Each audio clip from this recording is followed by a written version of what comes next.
Hello, and welcome to the Believers Lounge podcast. Thank you for joining us today. As always, I am joined by my co host, John, here. How are you doing today, John? I'm doing good. How about yourself? Not too bad, thank you. Not too bad. We're coming at you with our second episode of the worship series today. What are we talking about today, John? Well, today we are going to be discussing worship in the church. Maybe a bit of history on the corporate worship. And yeah, we'll see where the conversation takes us from there.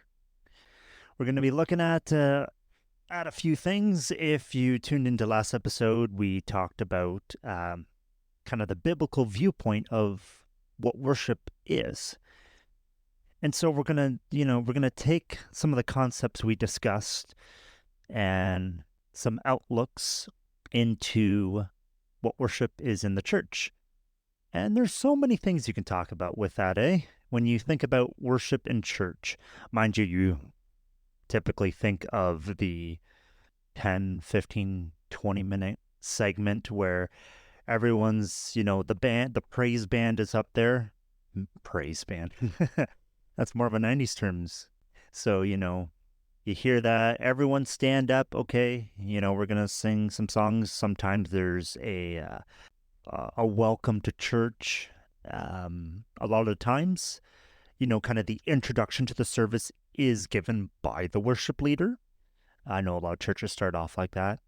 Again, not to go too far into that, but Yeah, how was it with growing up in your church? How was that? Did you have a worship band at your church? yeah. So talking about worship teams and such. So growing up in my church, we had a rotation schedule. There was, I know every church does it differently.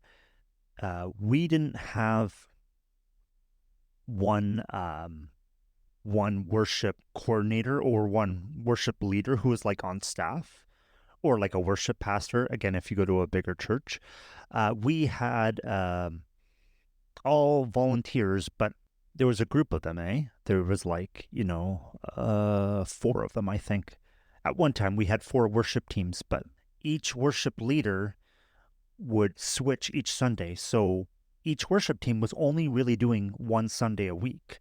So they were in the service for 3 out of 4 weeks, which, not to get off on a tangent here, but I think that's really cool because even being a part of the worship team, you're up, up on stage, you're kind of in a different format. You're kind of following a different schedule for that Sunday morning. And so, not being on the worship team every single Sunday and sitting in the service, you're able to take part in the service. But anyway, getting back on topic. So yeah, we would rotate between 3 to 4 worship teams every week, and so that was kind of cool. I thought so because one worship team had, I guess, older members on it, and they played hymns and more older contemporary songs. Then you had a worship team that was newer, and they were playing kind of the new-ish Christian music that had been coming out the previous couple of years. They were slowly introducing new songs into the church. And then the third worship team, which did kind of everything in between and new and old. And so I'm not saying there's a correct format on how to do worship, right? But I really like that because you were introduced to a wide variety of music. You had different kinds of music being played because each worship team had different instruments on stage too. People who in the congregation who liked newer music could have songs that they would, enjoy. Again, worship is not about purely Yeah. enjoyment here. But, and then I guess more senior members who potentially might have liked um, older songs, maybe they related to them more, they grew up with them, things like that. So there's a wide variety of representation, right? But at the same time, making sure that the music played was biblically sound and that the worship itself was directed and honoring to God, regardless of the instruments, regardless of, I guess, the type of music, Right. right? So I really like that. So that's just a little, yeah, kind of a little overview. I know growing up, you've experienced something different than that. And so, what's your experiences been when it comes to you personally experiencing worship at churches? Yeah. So we've been to a couple different churches. Growing up, it was a Presbyterian church, and my dad was the organist at the church for most of my childhood. Okay. And so he would also hop over, play keyboard for the worship team.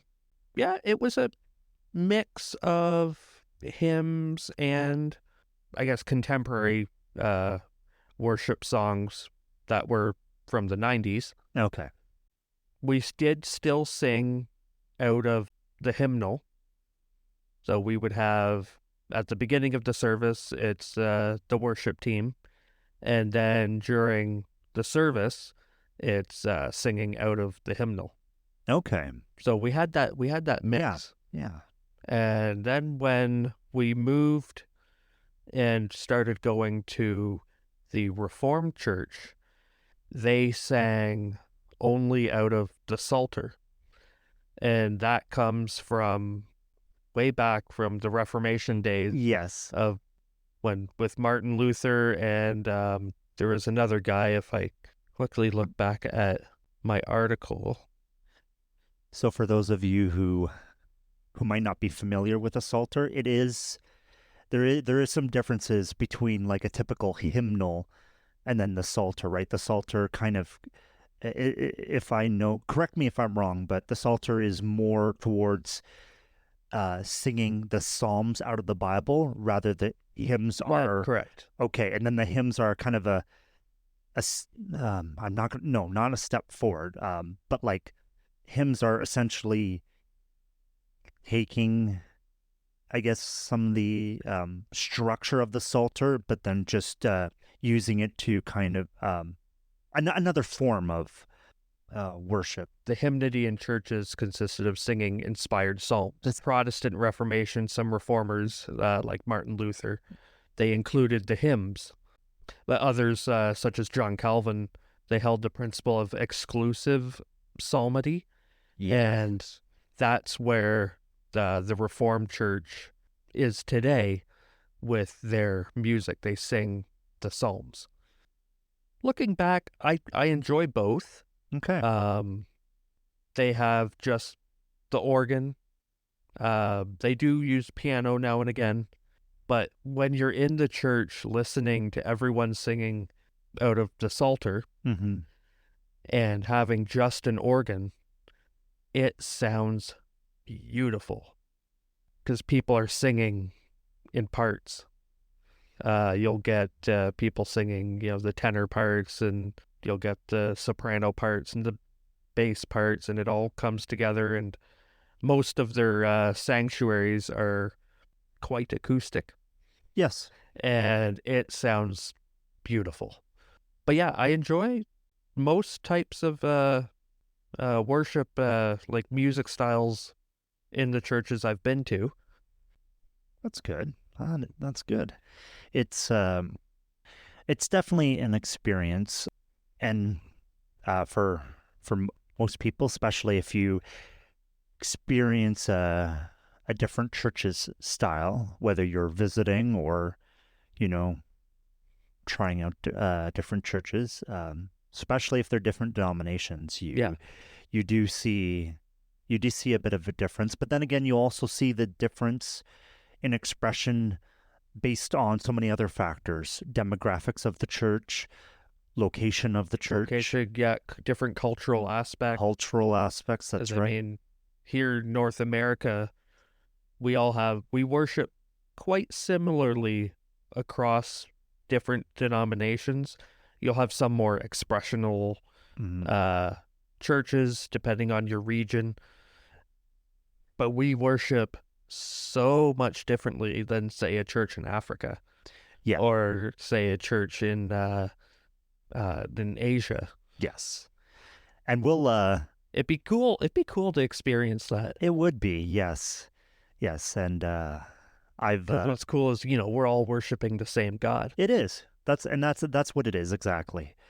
Um I know many people other than myself have experience um going to other parts of the world and experiencing those kind of you know expressions of worship. And so we don't have enough time on today's episode to talk about that, but rest assured we'll maybe in the future we'll talk a little bit more about worship around the world. But for the bulk of this episode, we're going to mainly focus on the kind of the North American style of of worship in the church. When it comes to church worship, we briefly discussed earlier just about how it's generally viewed as the musical aspect of the Sunday morning. But the church, if the church is the body of Christ, right? Essentially, our worship should, you know, should be always a part of that. And so I know last episode we talked about kind of we briefly went over kind of the theological perspective, the personal perspective. Okay, how do I worship? How do I? What is worship? In what I can do, and what I say in my relationship with God and others and such, right? But when we look at the church, we're looking at us being part of a greater body, right? Mm-hmm. And so, how do we worship collectively? Well, there's so many different ways we can do that. By the ministries that the church is involved in, that's worship. You know what I mean? Definitely there is the allotted musical time, and that in and of itself is a time where you know, we should take seriously. It's not just a time for us to stand and critique our musical preferences, right?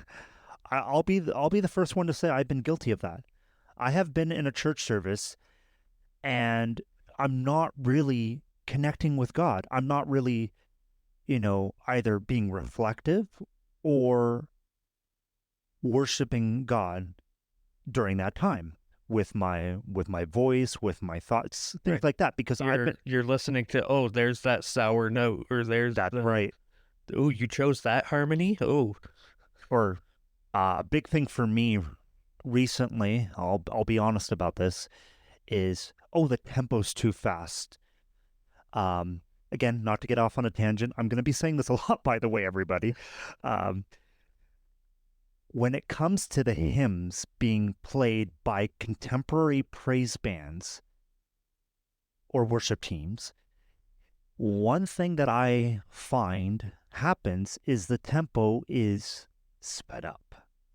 Now, whether that's due to a preference for the instrument players, whether that's, again, more upbeat to get maybe the members of the congregation who are more into the contemporary music side of things to get them engaged with it. I don't know. It could be that. It could be many other things. But at the same time, we do have to kind of take a step back and understand what worship time is about, right?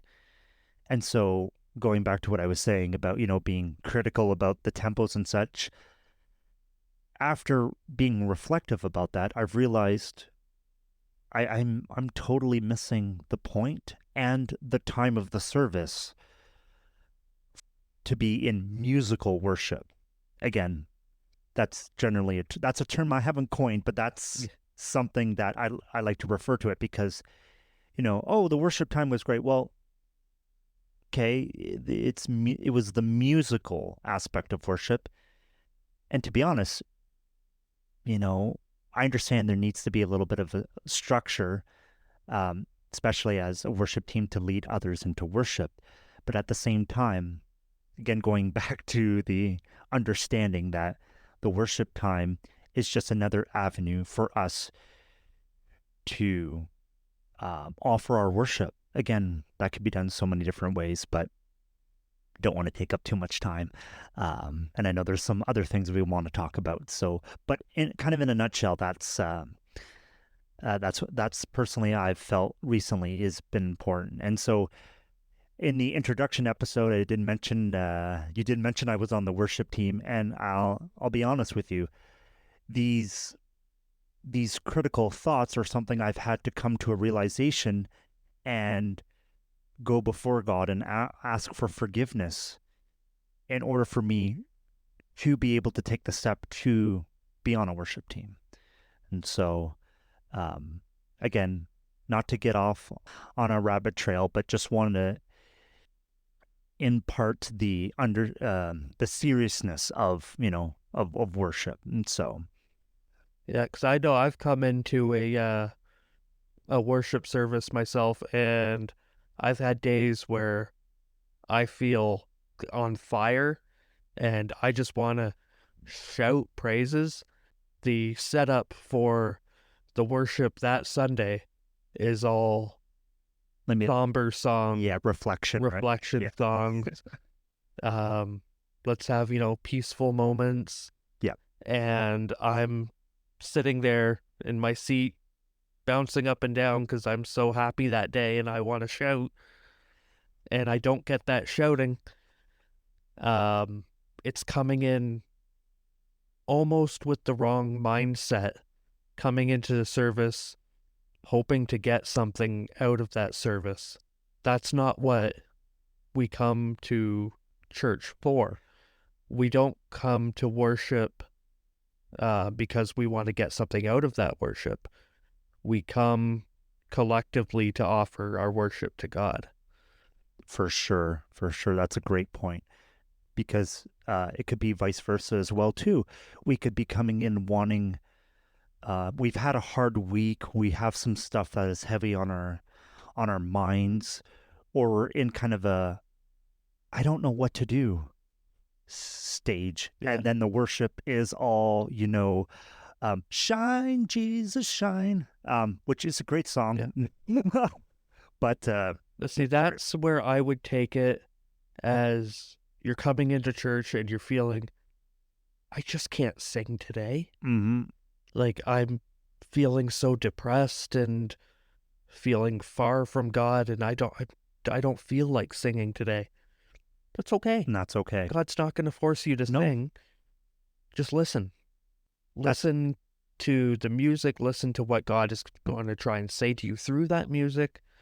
Exactly. Exactly. Or what I was just going to through the prayer, through the preaching. I'm trying to think of a song that we used to sing.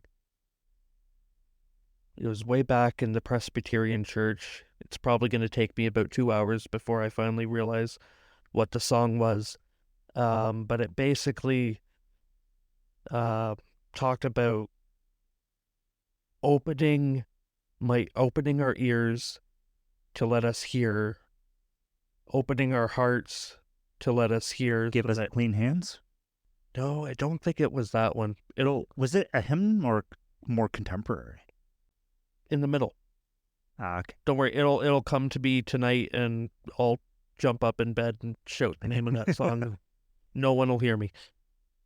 Yeah, but yeah, it was a song basically saying, give us the ears to hear what you have to say today. Yes. And that's a good thing to come into church. That's a good mindset to come into church with. Oh, exactly.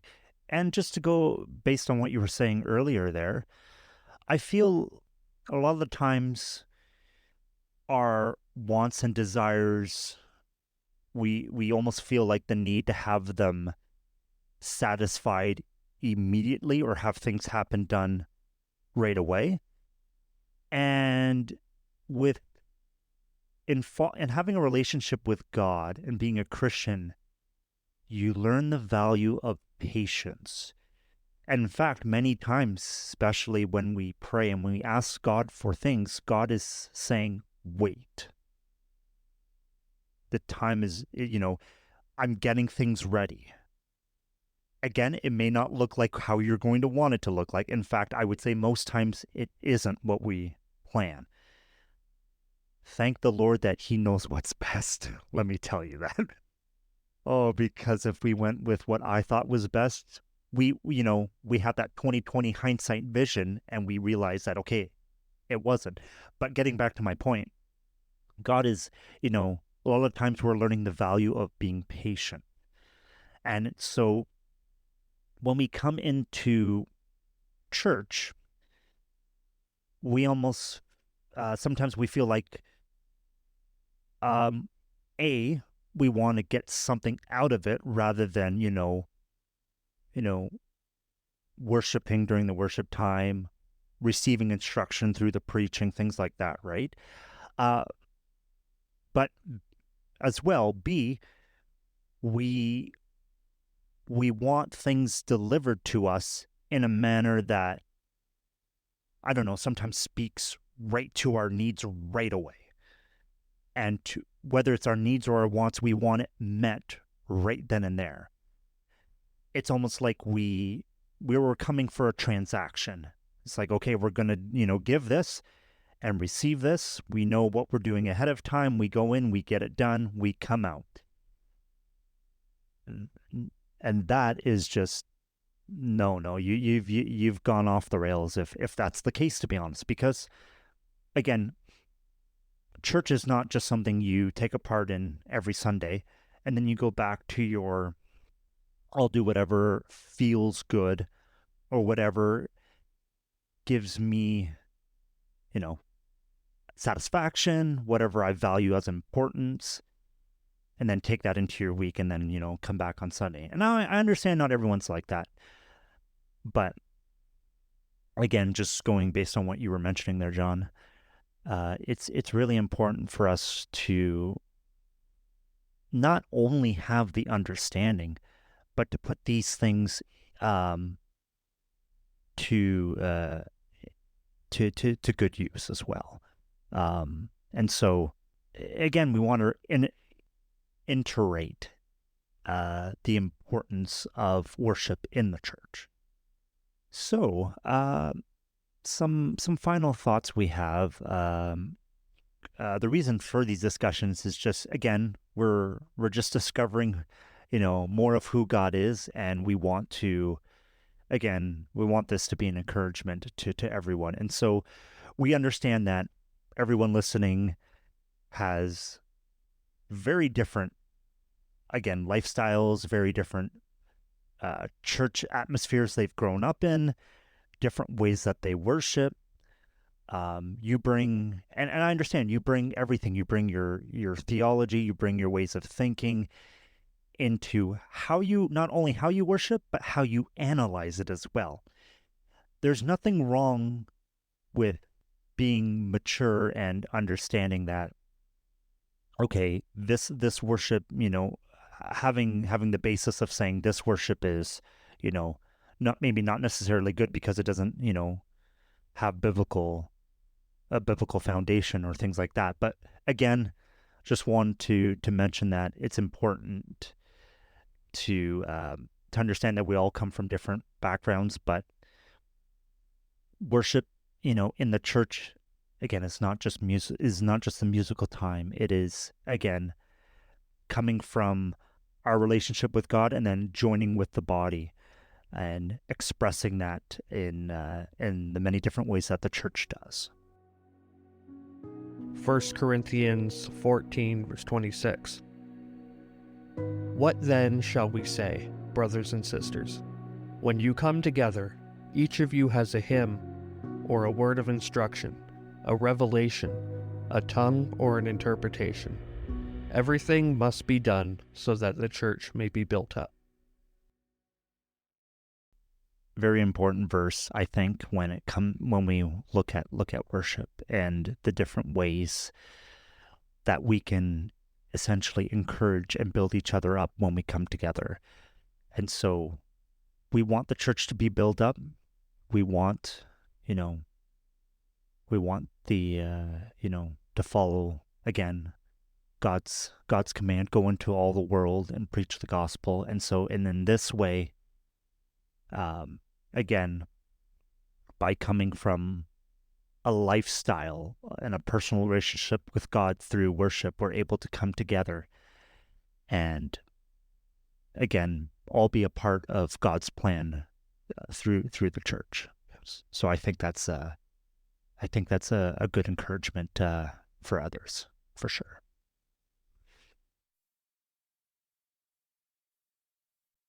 Well, thank you for tuning in this week, and we'll hope to see you next week in next week's episode. Again, thank you, John, for your comments, and it's good to kind of discuss this and kind of get a little bit more understanding. Right, because we were worried about this episode, how it was going to go. Exactly. We almost took this one flying by the seat of our pants.